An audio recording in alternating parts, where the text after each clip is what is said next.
Mumbai इंडियन्सला top चारमध्ये जाण्यासाठी किती सामने जिंकावे लागेल हे पण खूप महत्त्वाचं आहे. परंतु मुंबई इंडियन्सला नेट रन रेट किती लागेल हेही खूप इम्पॉर्टंट आहे.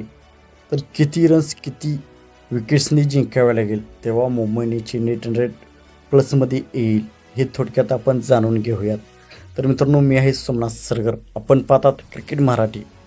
तर मुंबई इंडियन्सला प्लेऑफसाठी नेट रन रेट किती लागेल? फक्त सामने जिंकून उपयोग नाही. मुंबई इंडियन्सला प्लेऑफमध्ये जायचं असेल तर नेट रन रेट वाढवणंसुद्धा तितकंच महत्त्वाचं आहे. पण नेमकं किती नेट रन रेट लागेल तर याचे संपूर्ण गणित आपण पाहूया.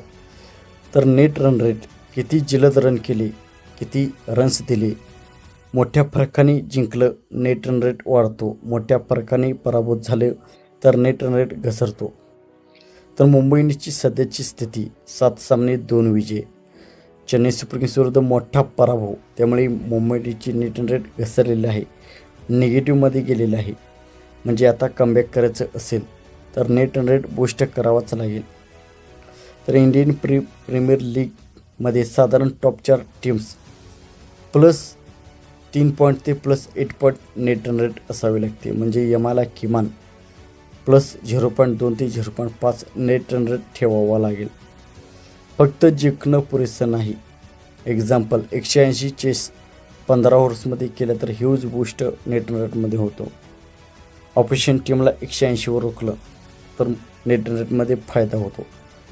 तर यमाने क्लोज मॅच जिंकले पण मोठा फरक नाही तर नेट रन रेट वाढणार नाही आणि 14 पॉईंटवर अडकली तर प्लेऑफ मिस होऊ शकतो.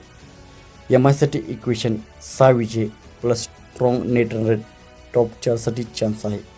5 विजय, week net run rate Mumbai इंडियन्सची टीम आउट होईल. म्हणजे नेट रन रेट एम-आयचा हिडन वेपन आहे. तुमच्या मते एम-आय मोठ्या फरकाने जिंकू शकते का? आणि मुंबई इंडियन्सची टीम टॉप 4मध्ये जाऊ शकेल का? कमेंटमध्ये सांगा. आणि चॅनलवरती नवीन असाल तर अशाच क्रिकेट IPL अपडेट्ससाठी चॅनल सबस्क्राईब करायला विसरू नका. थँक्यू.